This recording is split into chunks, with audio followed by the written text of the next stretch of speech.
Ano po siya. Uy! Ay!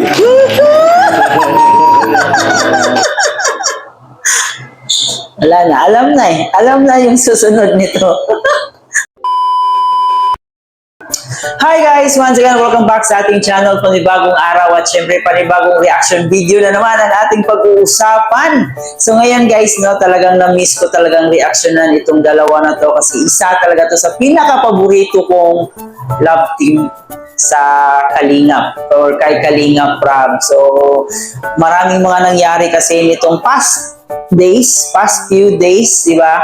And ayun, hindi pwedeng gawa ng reaction itong dalawa na to kasi may mga issue.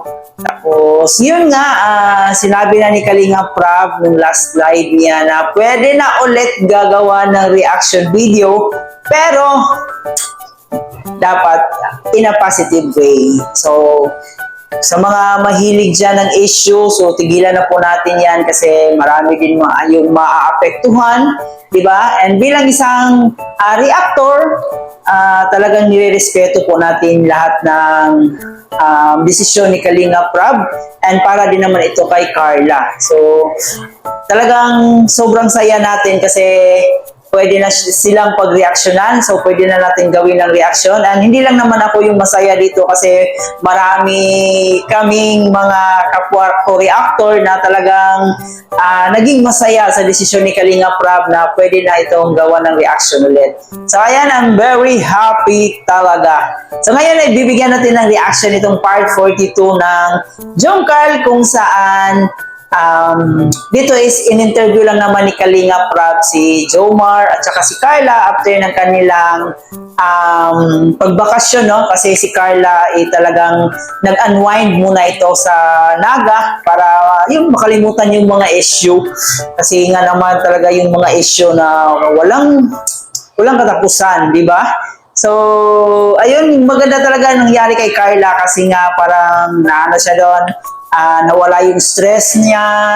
So, kumbaga, inaliw niya yung sarili niya para makalimutan niya yung mga problema niya tsaka yung issue. Yun yung gagawa natin ng reaction, yung part 42, no? So, panoorin lang natin yung mga interview at saka yung mga sagot nila ni Jomar at saka ni Carla kasi, ayun, talagang sobrang nakikita ko sa mata ni Carla, talagang nasaktan talaga siya nung mga time na yun. So ngayon parang nakita ko na iba na yung aura niya, so siguro naka-move on na siya or naka-overcome na siya sa mga pangyayari. So yun yung panoorin natin ngayon, yung part 42.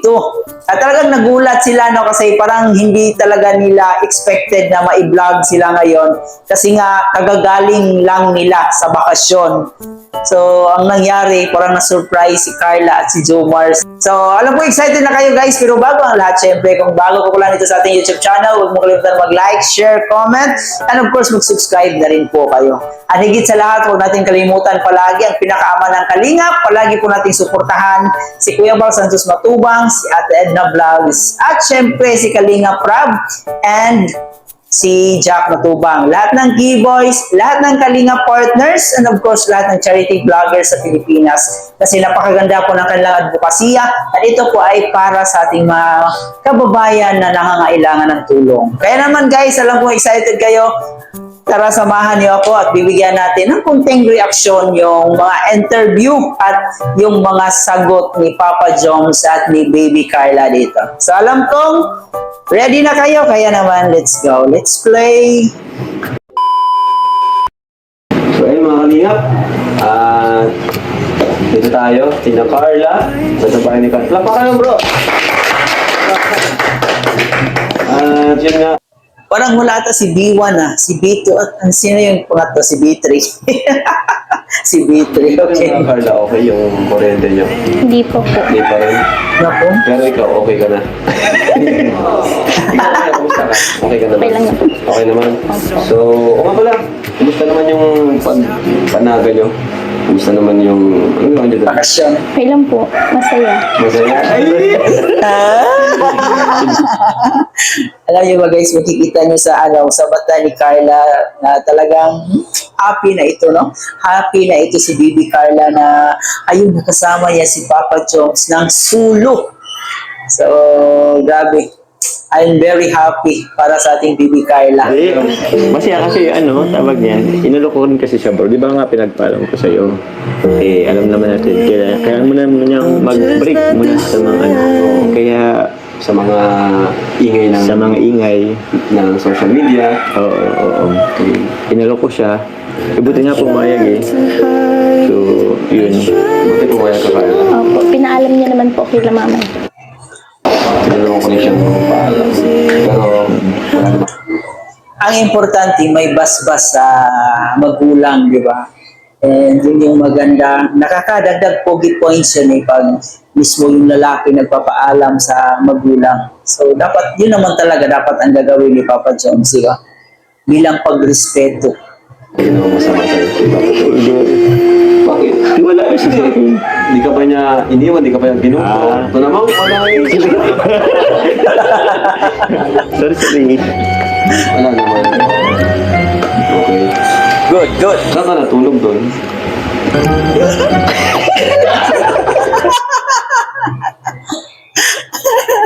Ay, wag kayong baka mali yung iniisip niyo. Pangit yun. Sige na nga,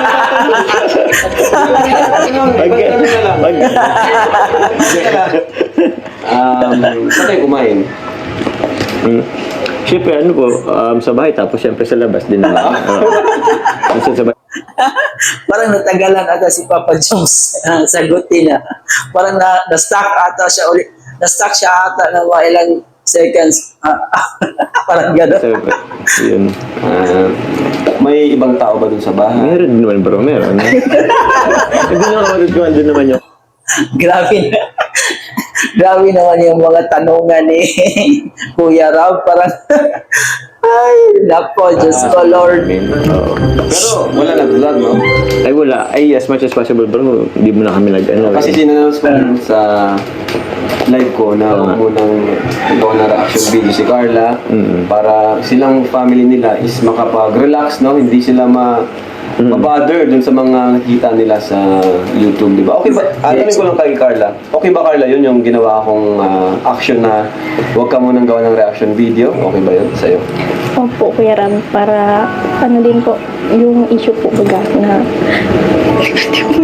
Hindi, okay.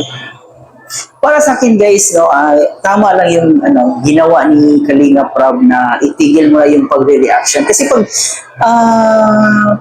yung nangyari, pag palaging nire-reactionan yung issue na yun, so hindi talaga titigil. Talagang yung isa magre-reaction, pagtapos yung isa re-reaction na naman, di ba? So walang katapusan.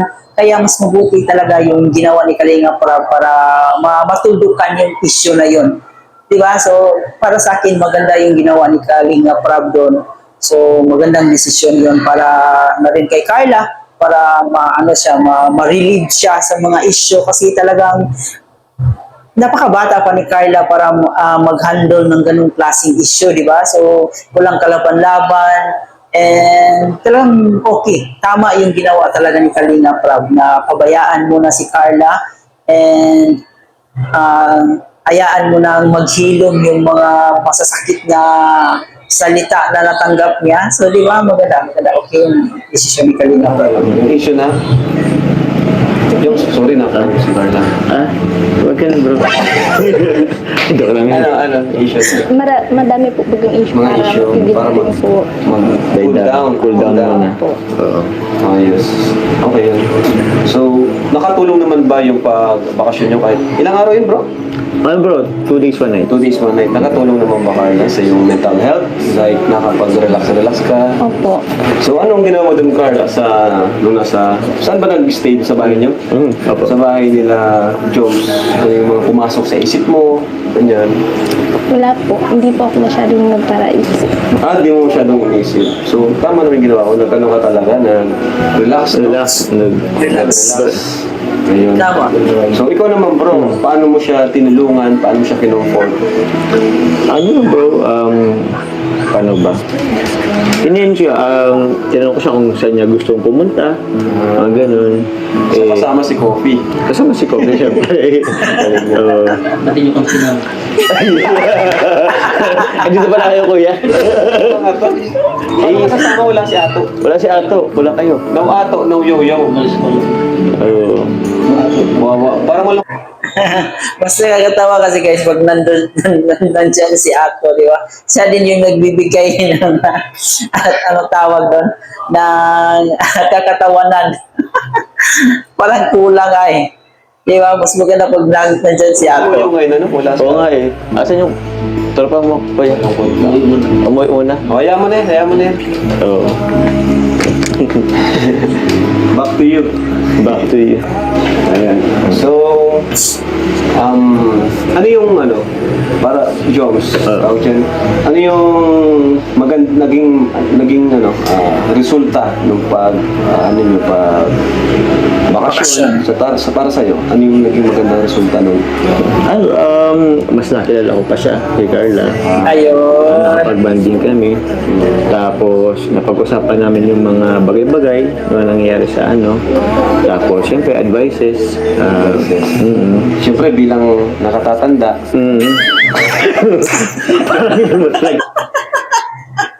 Grabe na. Nagtatawa na wala ko sa nakakatanda. Pwede. Kuya Raw, minus ka doon ha. Huwag nawala. medyo matanda. Medyo matanda. Oo. Saka, bilang mas matagal na sa social media, di ba? Nakaranas ka rin ng bashing, di ba? Oo na bro. So, in-explain mo sa kanya na yung mga nangyayari. Diba? Ikaw bro, affected ka ba sa mga nangyayari kay Carla? Siyempre naman bro. Kasi napiktuhan siya eh. So, kahit pa paano naman din talaga, apektado rin ako eh. O, bilang kaano niya sa love team din. Alam naman natin na hindi pa nga siya totally sanay sa mga... Nakikita ko din kay Papa Jones dito no, na talagang apektado talaga siya sa mga pangyayari. Kasi the way kasi siya mag-explain, makikita mo sa mata niya na, ayun eh, yun yung nararamdaman niya kay Carla. So talagang madadamay ka talaga sa nangyayari kasi nga, mahal mo na yung isang tao, tapos pag nakikita mo nasasaktan yung mahal mo, di ba? So, sobrang sakit din sa kalooban mo na talagang kumbaga connected na kayo sa isa't isa. Kung nakita mo nasasaktan na yung taong minamahal mo, so talagang masakit din para sa'yo yung mga pangyayari. Di ba? Parang ganun. So, ayan, tuloy. So, yun. Off-cam ba? Kino-comfort mo siya, ina-advise mo siya kahit off-cam? Oo bro. Kahit before pa kayo magpunta sa Naga, nag-uusap na kayo? Oo, di naman talaga bro. Ikaw ba, Carla, naghihikan ba ng payo kay Papa Joms minsan? O minsan, nahihiya ka sa kanyang maghingi ng payo? Siya po yung kusang kinakausap niya po. Ay, grabe naman si Papa Joms. Ayan. So, Kasi para sa akin si Papa Jones matured ng mag-isip di ba? So dapat siya yung magdala. Kung maging sila man, so dapat siya talaga yung magdala sa kanilang relasyon. Kasi siya yung medyo matanda sa kanila, di ba? So maganda kasi na yung mas matanda sa'yo, siya yung magdadala sa relasyon nyo. So, nakikita ko kay Papa Jones na talaga namang responsable ito at talagang futuristic, di ba? So, tama lang na talagang magbigay siya ng advices kay Carla para mas lalong si Carla, mas lalong ma-relieve yung nararamdaman niya. So, ngayon Carla, okay ka pa naman, kumbaga kaya mo pa naman na mag-stay as Kalingap Angel, gano'n. Okay pa naman. Ano yung nagpapatatag sa iyo? Ano yung nagpapalakas sa iyo? Siyempre sila mama rin po kasi sinusuportahan din naman po nila ako tsaka kayo Kuya Rab.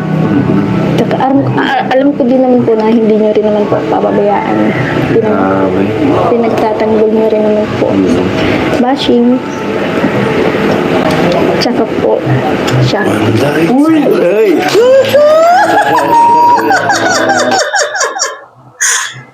Wala na, alam na yung susunod nito. alam na kung ano yung susunod, guys, di ba?